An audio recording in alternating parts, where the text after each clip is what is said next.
When we left off, you had just gotten off All That Glitters. Where'd you go from there?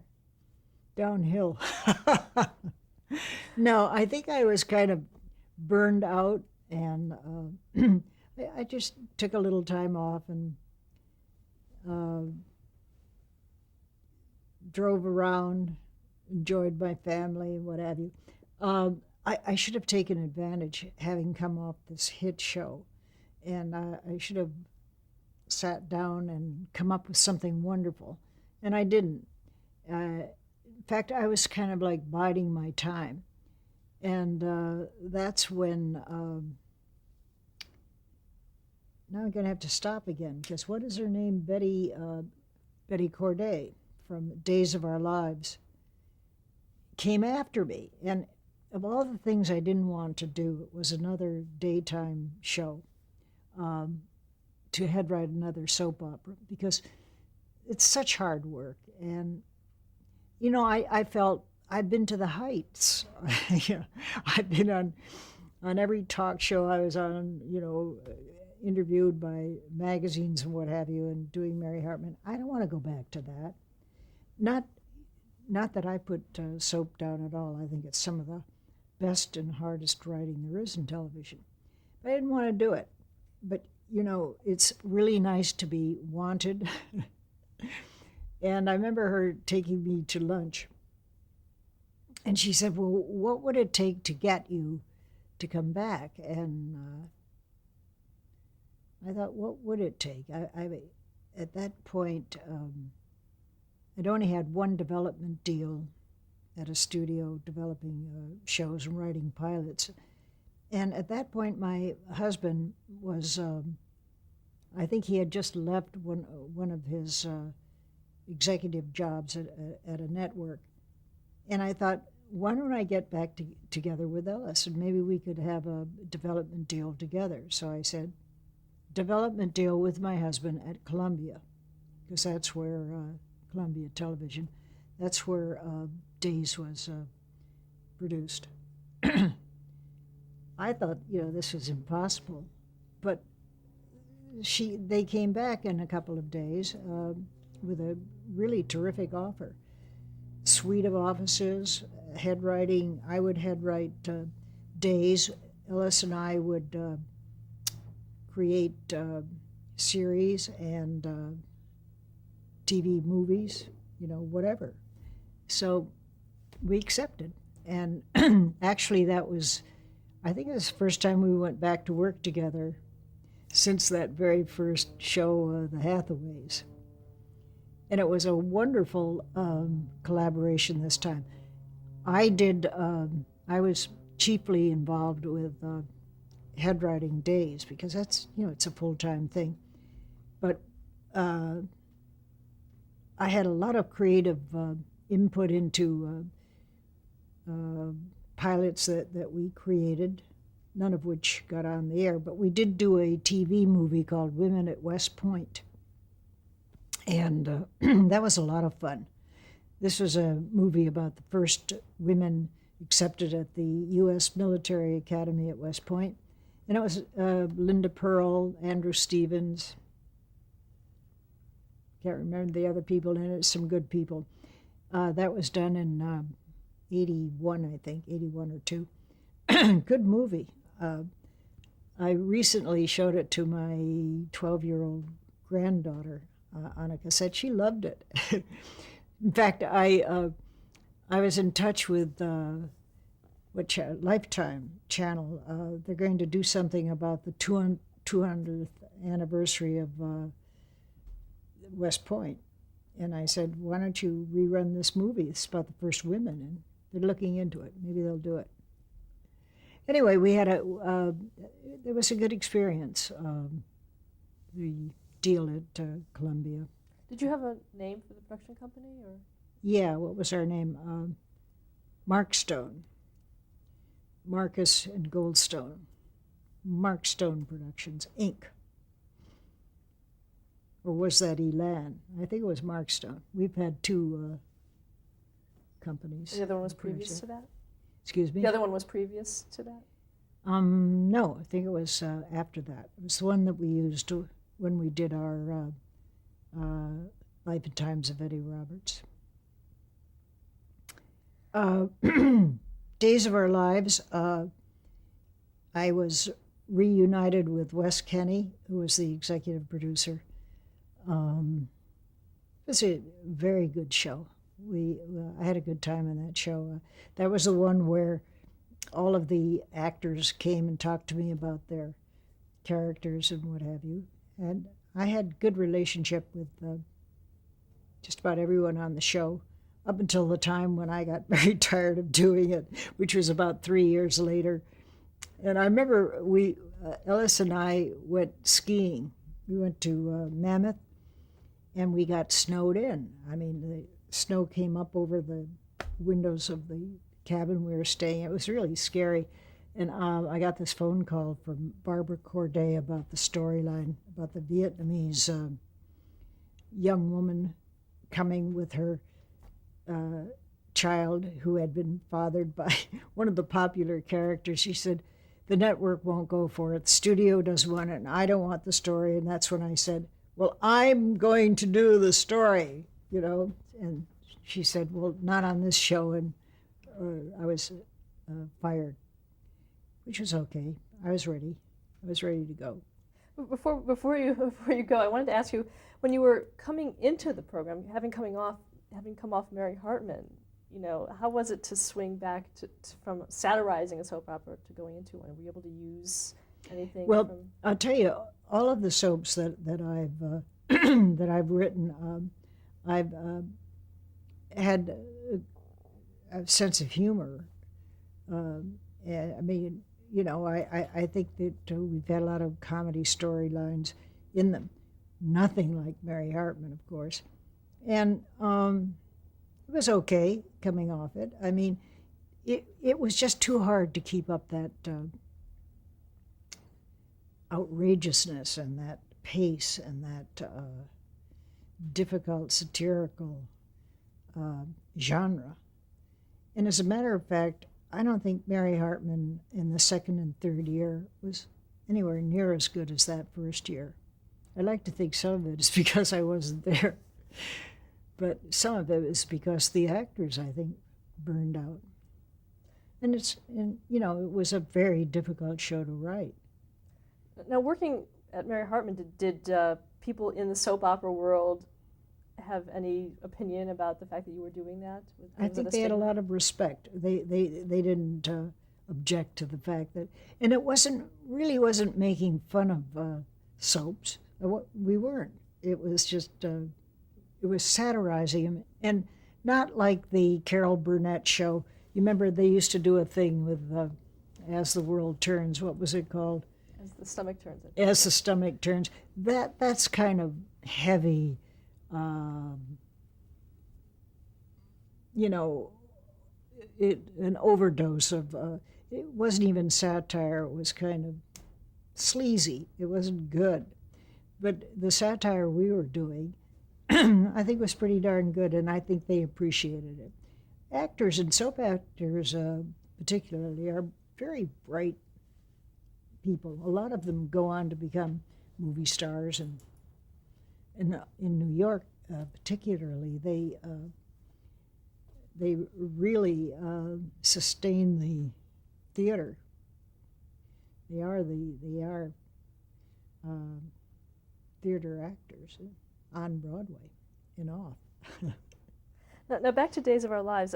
Two longtime cast members, MacDonald Carey and Frances Reid. Did you work with them? Oh yes, yeah, wonderful people. MacDonald Carey was a poet. He published a couple of slim volumes. He was a darling man.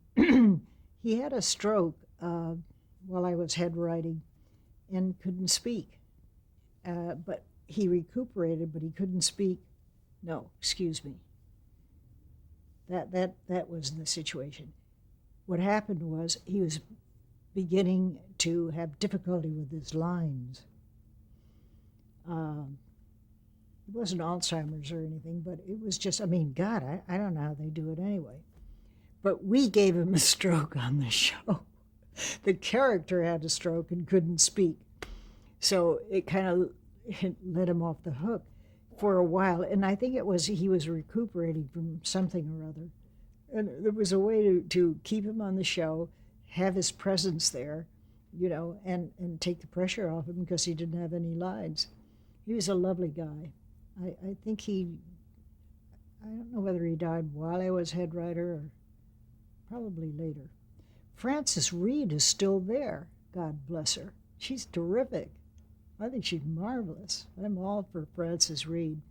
And sharp as a tack and remembers her lines. Good. Now you mentioned leaving the show.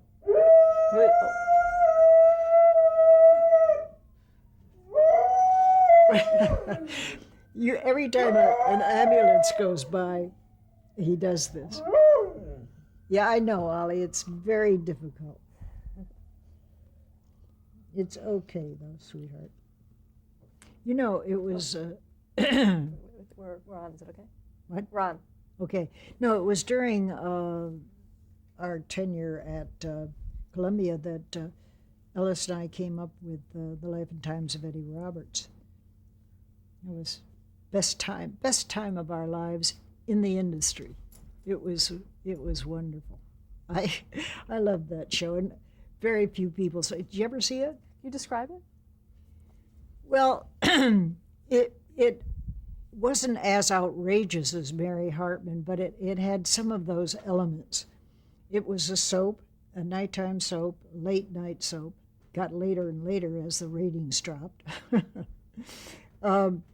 It was about an associate professor of sociology at a small liberal arts school out here in Southern California in the Valley.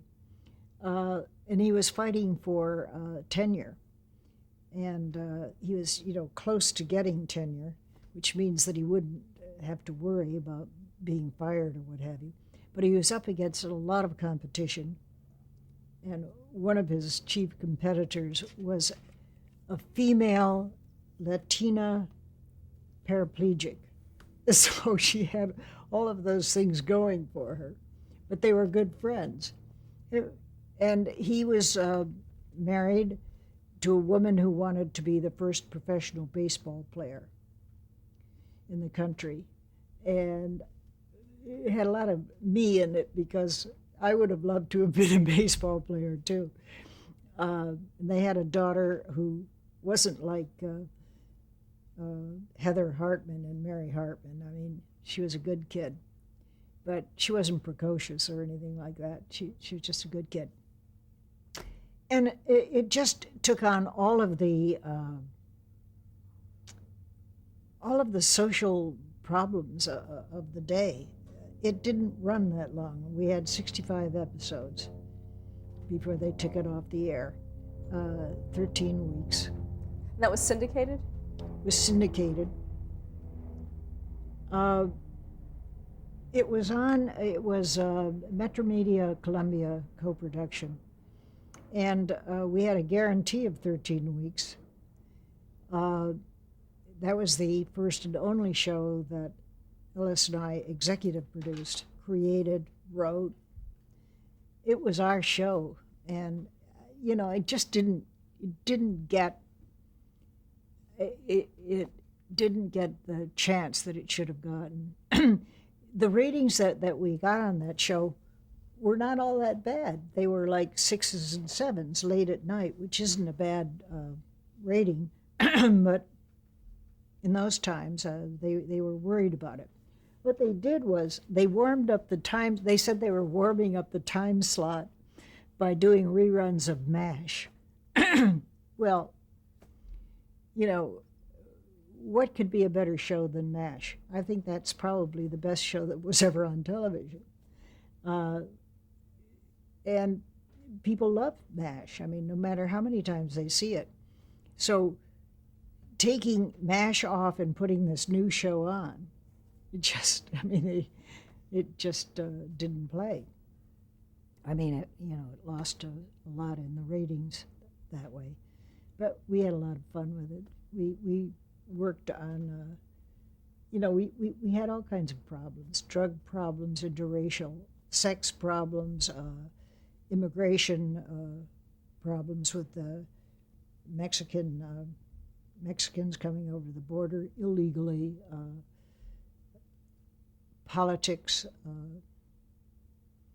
rednecks, right-wing politicians, the whole politics of the college administration and faculty, fantasy sex, and it was wonderful.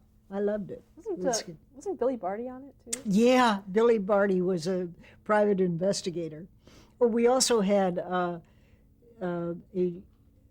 wonderful Chinese spy plot, and the spies were this Chinese ping pong team that had come to this country and were playing at the college that was our setting. It was just great. We were able to get some of the staff people back. Jerry Edelman, my ex-brother-in-law. I think Daniel was already gone by that time. But some of the actors were friends of ours. And Michael Douglas's mother, who's I knew, I met way back when I was doing Love is a Many Splendored Thing. She was on it. Martin E. Brooks, who was in the $6 Million Man, he was on it. It was fun. I'd love to see that sometime redone.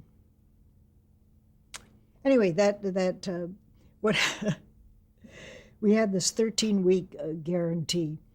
And when the ratings kind of were weak and went down a little bit, they said, that's it. Let's take it off the air. And I remember Ellis saying, well, that's it. There's nothing we can do about it. But we had a commitment for 65 episodes. They had to pay us. So I just marched down to Metro Media, and who was the executive then? Can't remember the executive, but I just went into him and I said, look, you have to pay us anyway. We're all set up to go. We were about, halfway through the 13 weeks or 3/4 of the way through. And, I just insisted that we go on and finish out the 13 weeks, hoping that we'd catch up. But we did. We finished the 13 weeks and sadly went off the air. But it was a good time in our lives. What did you do after that? Well, let's see, it was Days of Our Lives. We did the movie. We did the series, which we called Later.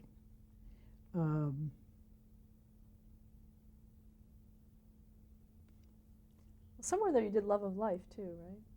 For a short Well, while. that was at the same time I was doing Days. I did that for a year. It was going off the air, and I said, why don't you just let it go off the air? No, they wanted to finish it up in style or something, so I did a year of that. While you were on Days? Either while I was there or immediately after. Not quite sure. Anyway, this was, this is when I'm trying to remember when Ellis and I created a couple of nighttime soaps that, in other words, we did the pilot, the long-term stories. They didn't get on the air, but it's around the time that both of us were hired on Knots Landing as story editors, story executive consultants. And it was the second year of Knots. And we wrote several of those episodes. And when the year was up, they wanted me to stay on as supervising producer. And I thought, no, why don't I just create my own nighttime soap? So I left, and as a matter of fact, had a development deal with Norman Lear's. It wasn't TAT, it was his dramatic series development company at Universal. And I developed a series called Hometown, which was based on a sociological study. And it was who wrote it? Oh, God, do you have it in your notes? I have it in my book. I can't remember who it is now. It was on a town near the town that I went to, that Western College was in, Hamilton, Ohio. Marvelous sociological study about, the workers, the mill owners, the professional people, the shopkeepers, churches, everything about the town. But it didn't have any characters in it. But it was, I peopled it with characters, and I thought it was terrific. So did NBC, but it didn't go. What can I tell you? That was in the early 80s. Yeah. Then in 1984, you went to Falcon Crest. That'd be right. Was it 84? That's the year that we came up with. Yeah. Well, I guess I did. Well, Falcon Crest, that was very interesting. What happened was, I was hired to as supervising producer of Falcon Crest. That's the one with Jane Wyman. The only thing is that the weekend before I was to report to work, the two story executive consultants were fired or quit, which meant that the supervising producer that I was replacing, who had been fired, they had to bring back. So it meant that when I went to work, there were two supervising producers, no story editors, and it made for a very difficult time for me, because the supervising producer, who had been fired and then rehired because there was no one who knew the show or the story, was very resentful of me. I'd rather not say who it is, although I do remember his name. And he was miserable. He was a confidant of Jane Wyman's, and would flatter her outrageously, take her out to dinner, what have you, and began telling her stories about me saying things on the set and that sort of thing that were just ridiculous. And Earl Hamner, sweet Earl Hamner, who, is one of the gentlest, nicest men in the world, didn't know who to believe or what to think about it. But, I think I convinced him it was a lot of baloney. And at the end of that first year, he wanted me to be co-executive producer. So I was asked out to lunch. And the network executive on the show, Joanne Bruff, and Earl took me to a fancy restaurant, and I thought this was a lunch to celebrate my being promoted to executive producer. And it turned out, no, I was asked off the show because Earl had decided that he was going to retire, and because I had only, not much experience as a showrunner, just that one show, Life and Times of Eddie Roberts, that they needed to bring in really veteran people. So what was the show that Earl was so well known for? The Waltons? The Waltons. They brought in a couple who had run the Waltons for him, had executive produced the Waltons. Well, I must say, I couldn't be angry at that point, because I wasn't suffering. I mean, I had had a wonderful career up to that point. I didn't need the money. I wasn't desperate to be working. And I was just mad at them. So we had ordered drinks, and, they told me, and I had ordered a very expensive lunch, and I said, "Excuse me," when they told me. And I acted as though I were going to the women's room. And I left. I just left. I left the restaurant. It was up at the top of Beverly Glen and Mulholland. And I remember laughing all the way home because it's just about 5 minutes from here. And I came home and I told Ellis what I had done. He said, "That is very unprofessional." I thought it was very funny. And as a matter of fact, so did Earl Hamner. We're good friends now. But I never went back. That was it for Falcon Crest and Jane Wyman. And didn't you had a development deal at Lorimar? Was that after that? I think that Joanne Bruff felt bad about the fact that I'd been promised this job, and she also has always been a big supporter of mine, and she was an executive at Lorimar and was able to, what's his name, Rich, his last name is Rich. Oh, Lee Rich? Huh? Lee Rich? Lee Rich. She was his, right-hand person. And so I got a wonderful development deal at Lorimar, and that was a very good experience. Although I did experience, I think I experienced some ageism there because I was already getting a little long in the tooth.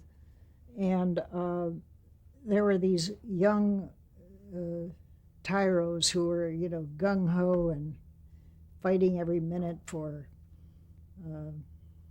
attention from the top administrators and the network people, and they were forming all kinds of relationships with one another and the younger people at the networks. And I always felt that I wasn't given, enough support in that way. Even though I had a lot of deals for pilots and what have you, but never really could get anything going at the networks there. Is that the first time you felt that you experienced the ageism? Yeah, that was about the first time. Mm-hmm. From that time on, from this moment on. And then in 1986, you went to General Hospital. I did. I guess I did. Let me see. Oh, yeah. Well, throughout my adult life, I had a problem. When I was 29, I developed cancer, colon cancer, and I've just been the luckiest person in the world because I've had friends who have had the same thing and are gone. Through a lot of surgeries, I've been okay. While I was at Lorimar with this development deal, I hemorrhaged and had a terrible time. It wasn't cancer, it was just because of the number of surgeries that I'd had, scar tissue and one thing or another, and I was desperately ill. Lorimar was terrific. I mean, they carried me for at least 3 months when I was totally out of it, and not eating anything, being fed intravenously, and nurses around the clock and all that kind of stuff. How I ever got over that, I don't know, but I did. Let's just stop here to change the tape route.